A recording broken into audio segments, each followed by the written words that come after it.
In less than 20 years, 71.5 million people will be over the age of 65. Currently, they control $15 trillion in net worth. But the question is, if they're not able to manage it, who will? When a court determines a person is incapable of making important life decisions, it can appoint a legal guardian.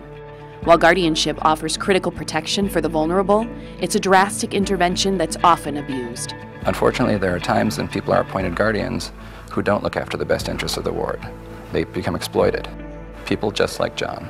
John was referred to us because family members that had recently taken over as his advocate or representative payee were exploiting him. We see it every week. The Social Security check becomes a valuable asset that other people use for their own purposes. My niece did that to me, and so I don't like that. We've known for some time that there are problems with guardianships. We see it all the time in the news.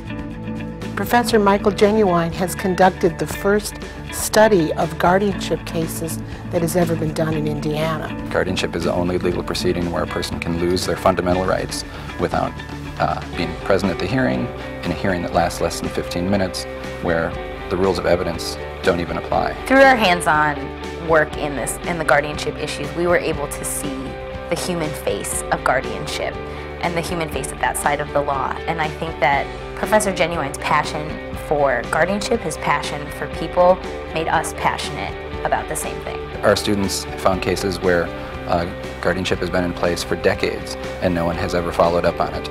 We have cases where the guardians die and no one knows, and the ward is out there for years and years with no supervision and no help. Thanks to the data gathered in this study, the Indiana State Task Force on Guardianship is now drafting legislation that will help resolve the most common abuses. This is very, very important, and I'm very pleased that Notre Dame and the professor and the students were able to help us. Everyone in our society deserves to live with dignity and have their rights respected.